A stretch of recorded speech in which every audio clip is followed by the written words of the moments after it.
Assalamualaikum warahmatullahi wabarakatuh. Bismillahirrahmanirrahim. Alhamdulillahirabbil alamin. Wa bihi nasta'inu ala umuri dunya waddin. Wassalatu wassalamu ala asrofil anbiya'i wal mursalin sayyidina wa maulana Muhammadin. Amma ba'du. Anak-anakku, siswa-siswi Man 2 Banyuwangi yang berbahagia, pembahasan pada ngaji online kali ini adalah mengenai mengenal diri. Kenapa mengenal diri perlu dikaji?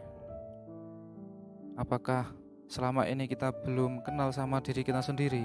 Nah, kalau informasi untuk mengenal diri itu pada tataran nama, alamat, lalu nama orang tua, sekolah, profesi, dan lain sebagainya, tentu itu sudah hafal di luar kepala ya. Ketika kita mengisi biodata atau formulir, nah itu kita mengisinya dengan sangat mudah. Tapi mengenal diri jauh atau lebih dalam daripada hanya sekedar informasi-informasi yang berkaitan dengan identitas kita.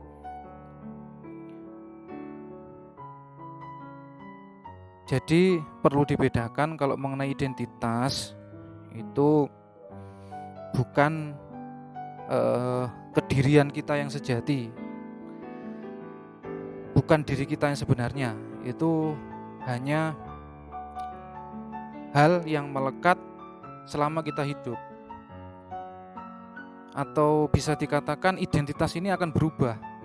Informasi-informasi yang disebut identitas ini akan berubah sewaktu-waktu. Misalkan si A adalah siswa Man 2 Banyuwangi. Itu kan identitas. Nah, ini bisa berubah identitasnya. Ketika nanti dia sudah lulus lalu kuliah di Universitas A, maka dia adalah mahasiswa Universitas A. Identitas siapa kamu? Seorang anak. Nah, ini seiring berkembangnya waktu juga akan berubah. Ketika nanti dia sudah menikah adalah seorang suami. Ketika dia sudah mempunyai anak, maka dia adalah seorang ayah atau seorang ibu. Nah, itu identitas seiring berjalannya waktu akan berubah. Informasi-informasi itu. Jadi diri kita yang sesungguhnya bukan itu. Lebih luas daripada itu. Lebih hakiki, lebih lebih penting daripada itu. Yang sayangnya atau masalahnya atau problemnya itu semua dari kita, mayoritas dari kita itu kurang mengamati atau kurang mencari tahu sebenarnya siapa diri kita dari segi personalitasnya. Misalkan apa sih bakatmu, apa sih kelebihanmu, ya kecenderunganmu ketika memilih jurusan nanti atau skillmu, itu bagian terkecil dari personalitas. Sehingga ketika sebagian dari kita ditanya, sebutkan apa kelebihanmu, sebutkan apa kelemahanmu, masing-masing 5 lah. Nanti pasti yang kelebihan ini menemukan satu saja sangat sulit. Yang kekurangan menemukan lebih dari 5 mudah. Nah, itu salah satu bentuk terkecil kita kurang mengenal diri kita sendiri. Maka temanya kalau tidak salah yang dikasihkan panitia adalah mengenal diri untuk hidup lebih bermakna. Nah, ini lebih dalam lagi pembahasannya. Hidup lebih bermakna loh ya. Padahal bermiliar-miliaran manusia yang hidup di dunia ini saat ini, itu yang bisa menemukan makna hidup hanya segelintir, beberapa gelintir saja. Nah, ini untuk membahas ke arah situ sangat dalam sekali, sehingga ada kaitannya di dalam agama kita, agama Islam itu Allah memberikan bahan atau informasi kepada kita di dalam Al-Qur'an. Yang pertama ayat yang mengatakan Bismillahirrahmanirrahim, wa ma khalaqtul jinna wal insa illa liya'budun. Dan tiadalah Allah menciptakan jin dan manusia kecuali hanya untuk beribadah kepada Allah. Nah, ini informasi informasi langit ya. Informasi langit karena kita dapatnya dari Al-Qur'an, firman Allah. Sehingga ini pun juga masuk dalam personalitas, ini pun juga masuk dalam bahan atau informasi untuk mengenal diri kita. Yang kedua, ayat yang berbunyi Bismillahirrahmanirrahim, wa idz qala rabbuka lil malaikati inni ja'ilun fil ardi khalifah. Ingatlah ketika tatkala Allah berfirman kepada para malaikat bahwa Allah akan menurunkan manusia sebagai khalifah atau wakilnya di bumi ini. Nah, ini juga informasi yang akurat, informasi langit yang datangnya dari Tuhan, bahwa salah satu tujuan Tuhan menciptakan kita di bumi ini adalah untuk wakilnya, sebagai wakilnya. Kan tidak mungkin ada si A yang kekurangan makanan atau lapar. Kan tidak mungkin Allah turun langsung ke bumi memberikan makanan kepada si A. Maka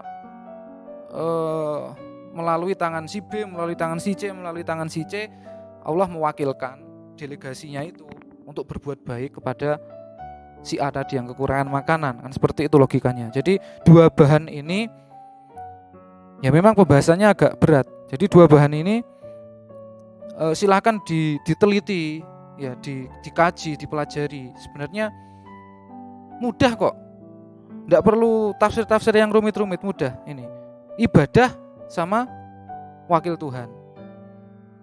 Kalau kita sebagai hamba ibadahnya sudah tepat, semuanya itu dikhususkan untuk Allah, tidak untuk yang lain. Jadi lillah, bukan li ghairillah, bukan selain Allah. Salat ya untuk Allah, bukan untuk yang lain. Puasa ya untuk Allah, bukan untuk yang lain. Sekolah ya untuk Allah, bukan untuk yang lain. Membantu orang tua, walaupun secara lahir itu untuk membantu orang tua, tapi sesungguhnya hakikatnya untuk Allah. Nah, itu penghambaannya seperti itu, wujud pengabdiannya. Maka ketika sebagai hamba sudah benar ya, nilai-nilai pengabdiannya kepada Allah sudah benar, maka dia otomatis akan menjadi wakil Allah.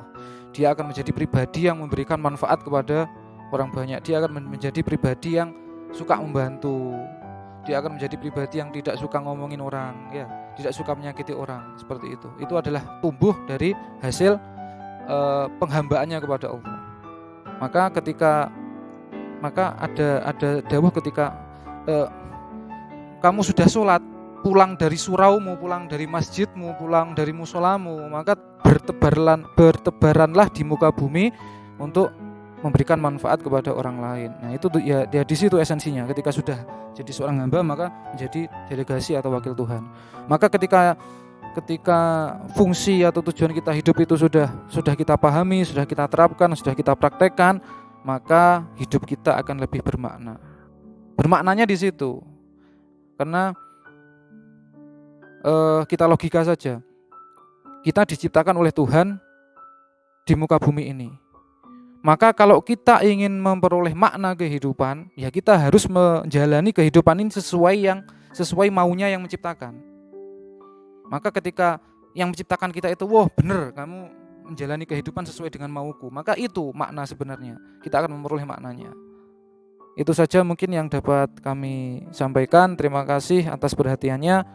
Semoga paparan singkat ini, sebenarnya kalau kita kaji atau kita obrolkan atau kita diskusikan lebih dalam sangat panjang sekali. Tapi kulitnya atau permukaannya atau apa ya istilahnya, permulaannya ini semoga bisa memacu siswa-siswi Mandua Banyuwangi untuk terus belajar, untuk terus membacanya bukan hanya buku pelajaran saja, tapi juga membaca kehidupan, membaca alam sekitar dan sebagainya. Terima kasih, semoga bermanfaat. Wassalamualaikum warahmatullahi wabarakatuh.